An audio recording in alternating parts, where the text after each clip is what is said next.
os decía que lo de las soft skills me recuerda, yo que hice EGB, a lo de las asignaturas Marías. ¿Cuáles eran las Marías? Bueno, lo siguen siendo ahora, de hecho, ¿no?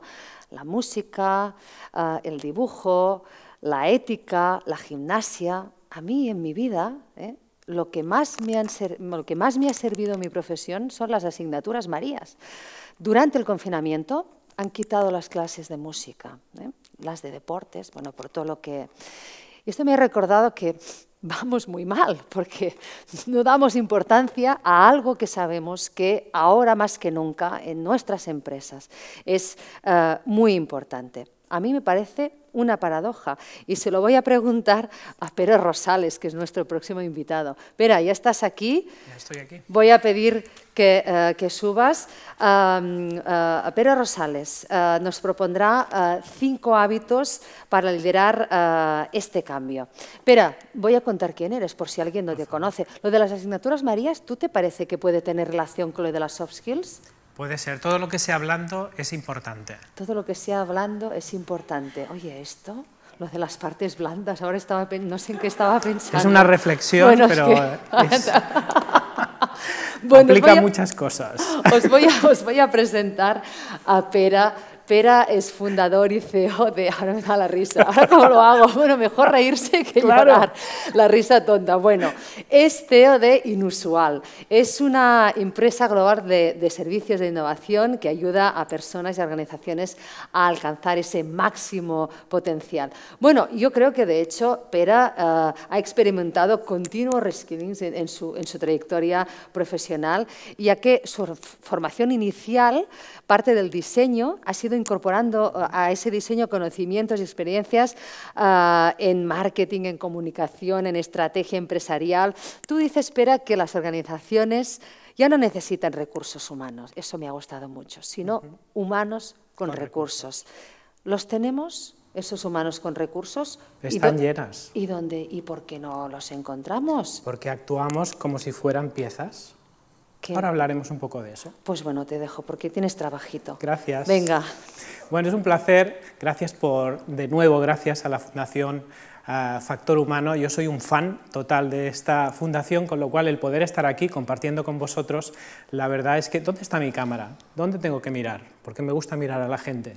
Lo que hoy quiero compartir con vosotros es una reflexión breve. Tengo 19 minutos, así que voy a pasar muy rápido, pero luego la presentación se os va a quedar y si queréis tirar del hilo, en realidad podemos hablar en las redes sociales todo lo que queráis. Entonces, en un principio lo que traigo es una reflexión básica de que la primera verdad es que cada vez las empresas duran menos tiempo en el mercado. Y cuando normalmente tenemos dinámicas con clientes, lo que hacemos es preguntarle a la gente que trabaja dentro de esas empresas, es decir, ¿por qué creéis que las empresas cada vez se mueren antes? O sea, ¿cómo es que la esperanza de vida humana crece gracias a la medicina y, sin embargo, las organizaciones decrece? ¿Cómo es eso? Bueno, al final empezamos en varias reflexiones y al final llegamos a prácticamente a algo en común, que es que cada vez la complejidad va aumentando a medida que va pasando el tiempo, vamos sofisticando nuestras organizaciones y nuestra civilización, y de hecho aquí en este PDF tendréis luego más adelante para poder tirar del hilo un poco en un estudio, este concreto es de un estudio en Boston que analiza cómo las civilizaciones cada vez, a medida que aumenta la complejidad, necesitan organizarse de manera distinta. Pero ¿qué pasa cuando tú tienes una organización que se está organizando de manera igual al siglo pasado y sin embargo el contexto ha cambiado tanto?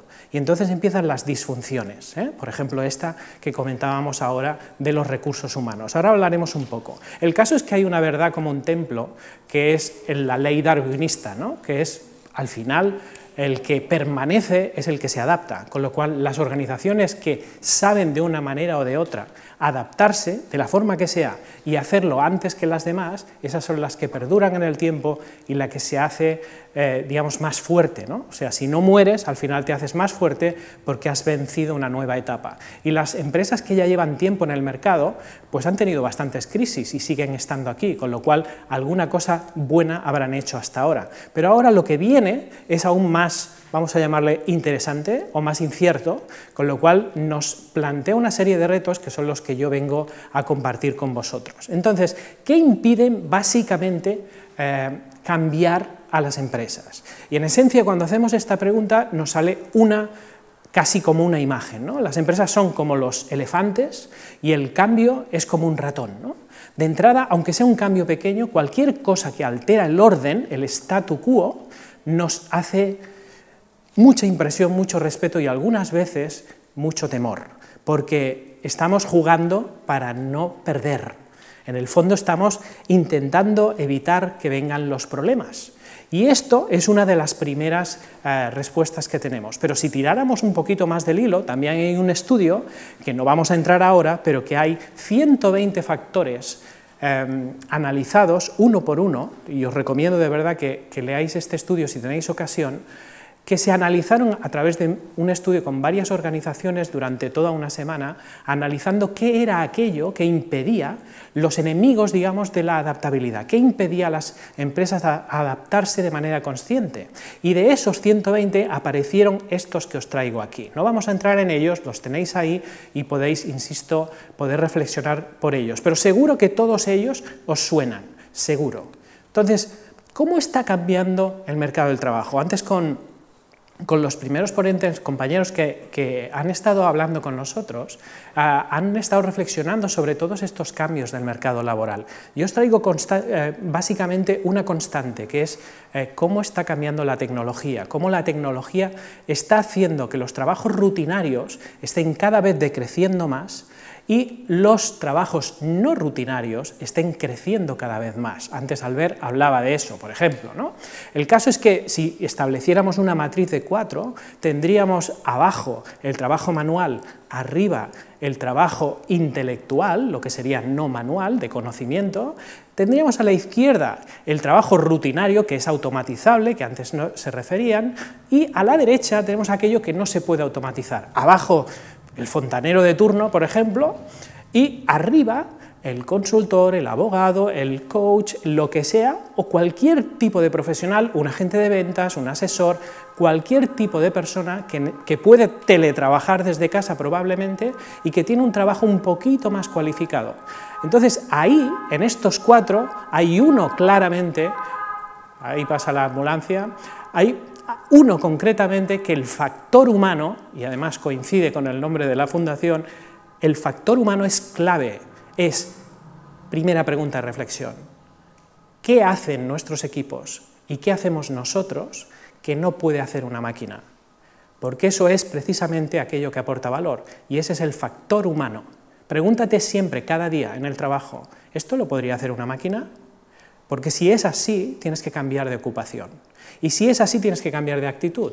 Si tú haces siempre lo mismo y eres terriblemente previsible, deberías empezar a pensar qué es lo que se espera de una persona humana, qué ideas, qué iniciativas, qué apoyo, qué diálogo, qué puedo tener yo que un ordenador sería muy difícil que tuviera. Esa es la primera reflexión que quiero dejarte.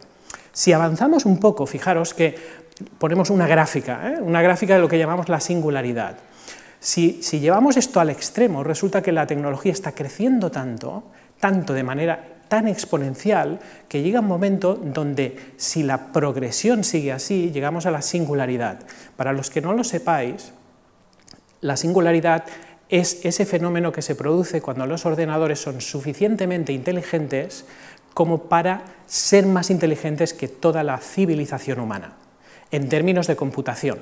Ahora mismo un ordenador no llega todavía a la capacidad humana de computación, pero ahí en esa gráfica veréis que falta muy poquito. El caso es que un poco más adelante será lo que realmente empiece a superar a una persona humana, pero es que más arriba sigue creciendo porque no para, la tecnología no para, llegará a superar la capacidad de toda la civilización. Entonces, moraleja, las personas no cambiamos tan rápido. Tú puedes cambiar, y todos cambiamos, de hecho, pero cambiamos de manera lineal. La tecnología cambia de manera exponencial, y esto no hay quien lo cambie. Entonces estamos cayendo en una paradoja que es la segunda reflexión que quiero dejarte. ¿Cómo es que nosotros nos estamos robotizando? ¿Y cómo es que estamos intentando humanizar a los robots? Esto es otra reflexión. O sea, ¿no sería mejor intentar humanizar más a las personas, que son los que ya de saque tenemos de serie, y a los robots hacer, no que se parezcan a las personas, sino que hagan aquello que saben hacer? Esa es otra reflexión que quiero dejarte. ¿A qué nos lleva todo esto? Pues bueno, lo primero es el gran freno, porque esto cuando lo hablas en las organizaciones, incluso aquellas que nos llaman para decir, oye, ayúdame a ayudarnos a cambiar, a darnos un apoyo en este proceso de cambio, que es a lo que nos dedicamos, ¿no? Pues lo primero que aparece es esto, la dificultad recae no en las nuevas ideas, sino en escapar de las antiguas. Esto es lo peor, o sea, en lo que llamamos el desaprender. Realmente aprender no es fácil, pero ya estamos acostumbrados. A desaprender no estamos tan acostumbrados. ¿Qué estás desaprendiendo tú? Esto es otra de las reflexiones. ¿Y qué está desaprendiendo tu equipo? ¿Cómo estás tú como líder facilitando ese desaprendizaje? Porque es fundamental dejar espacio para las nuevas ideas. Es absolutamente imprescindible. Con lo cual, ahí llegamos a lo que antes comentábamos, que es las máquinas han sido la metáfora perfecta para una organización durante muchísimo tiempo. Obviamente, herencia de la época taylorista y toda la época de la industrialización. Hay una visión mecanicista que todavía abunda mucho en las organizaciones, pero hace mucho tiempo ya que hablamos, y en las áreas de personas somos los que más hablamos de eso, es que las organizaciones no somos máquinas, sino organismos vivos. La metáfora es una selva. La metáfora es un ecosistema, es un jardín, con lo cual más que mecánicos, como decía Peter Senge, lo que necesitamos son jardineros. Otra pregunta que te hago, ¿cuántos jardineros hay en tu empresa?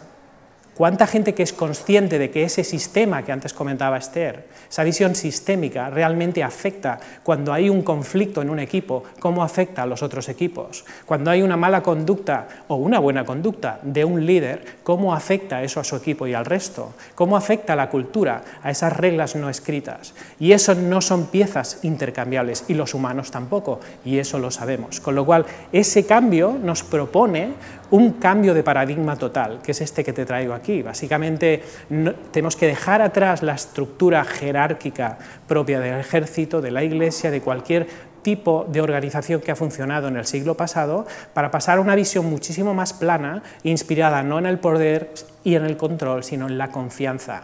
Entonces tenemos que articular todo eso, y eso es muy fácil y muy bonito. Este estudio de McKinsey lo dice así, pero a ver quién es el guapo que se pone a hacer esto en plena jornada laboral. ¿Cómo haces eso? Si creas una empresa nueva, quizás sí, como experimento, pero el gran problema viene cuando tienes que innovar y guardar la ropa, o tienes que explotar un negocio y explorar nuevos negocios. Esta es la tensión que se produce cada día en las organizaciones, con lo cual convivimos con dos paradigmas y con dos culturas, de hecho, la cultura tradicional, lo que nos ha traído hasta aquí, y la nueva cultura que vamos a llamar cultura innovadora, que no está enfocada en lo que es el control y la eficacia y la eficiencia. Esto se da ya por sentado, si no ya no estaríamos en el mercado. Ya no competimos por eficacia, competimos por la manera en cómo nos organizamos y cómo conseguimos que nuestro cliente nos prefiera a nosotros y no a los demás. Entonces, hacer este cambio no es nada fácil.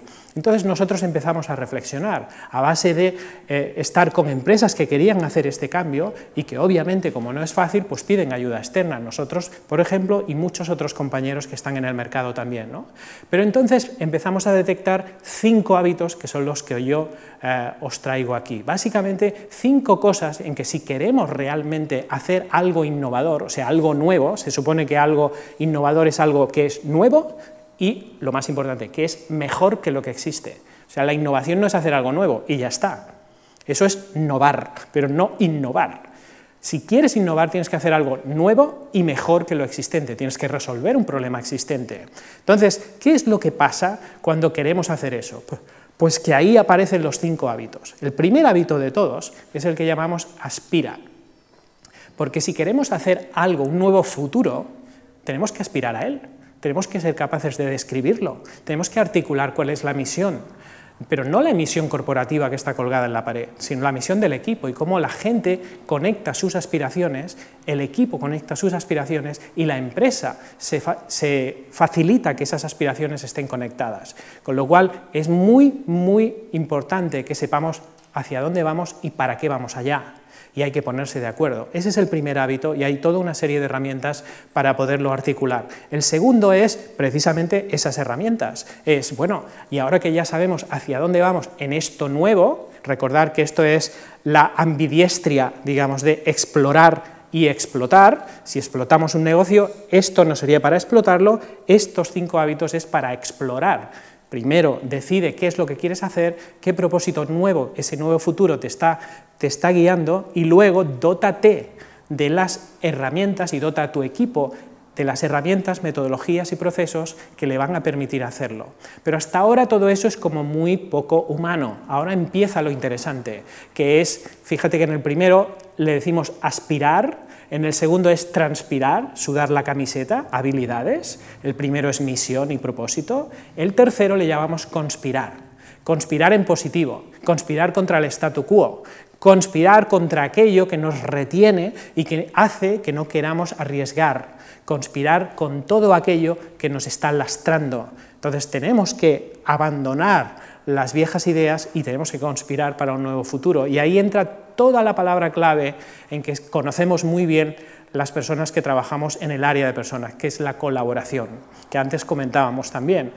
¿Cuántas empresas están sacando el máximo de los demás y del equipo? ¿Y cuántas personas dentro del equipo están dando lo mejor de sí, no intentando solaparse, sino complementando? El mejor equipo no es el que tiene a los cracks, el mejor equipo es el que está mejor compensado y equilibrado, el que sabe respetar cuáles son los roles y cómo se mueve y cómo fluye el trabajo por ahí. El cuarto hábito, así como el tercero es conspirar para cambiar, el cuarto es inspirar, es marcar la diferencia a través no de mensajes bonitos, sino de resultados. Si tú te pones a innovar en tu empresa, si tu equipo se pone a innovar en tu empresa, tu organización quiere ser innovadora, tienes que empezar a, después de conspirar y hacer que estos cambios sucedan, tienes que ser capaz de entregar algún cambio que sea interesante, aunque sean pequeños, aquello que llamamos quick wins, pequeñas entregas de valor en que hacen entusiasmarse a la organización y hace que veamos que es posible un nuevo futuro y que la gente está enchufada en ese proyecto. Y al final, algo que conecta muchísimo con lo que antes estábamos hablando con el Club de Malas Madres, viene la parte de respirar. Es que todo esto es solo trabajo. Muy importante, pero es solo trabajo, nuestra vida es mucho más. Y tenemos que llevar toda nuestra capacidad humana a los trabajos. No podemos quitarnos nuestra humanidad para entrar al trabajo. No podemos tener que evitar hacer amigos en el trabajo por miedo a tener daños emocionales. Tenemos que desplegar el factor humano en las organizaciones y tenemos que ser capaces de trabajar y de dar valor sin dejarnos la piel haciendo horas y sin estar trabajando y sin estar constantemente trabajando. Tenemos que ser capaces de higienizar ese trabajo y ser capaces de aportar valor, no intensidad de esfuerzo. Y finalmente todo esto sería un itinerario. Este es uno de los ejemplos que hacemos nosotros, pero finalmente todo esto está recogido en un libro que quiero regalaros hoy. Cualquier persona que envíe un correo, en este próximo correo que voy a mostrar, yo voy a darle acceso al libro colaborativo, no en papel, porque si no yo me arruinaría y mi empresa también, pero sí a la versión colaborativa que habla de todos estos hábitos, porque como podéis imaginar hay mucho que hablar y que además te permite a ti también proponer y aprender todos juntos, porque es la única manera de afrontar el futuro, entre todos y todos juntos. Así que ahí os dejo una cita final en que todos aquellos que crean que están realmente preparados para ese futuro encontrarán que estarán realmente muy preparados para un futuro que ya no existe. Así que pregúntate, ¿estoy realmente preparado para afrontar este nuevo futuro? Muchísimas gracias, ahí tenéis el correo por si os apetece y si no la organización también os dará la información. Un placer. Gracias a ti, Pere, qué bien, y al final con regalo. Fíjate.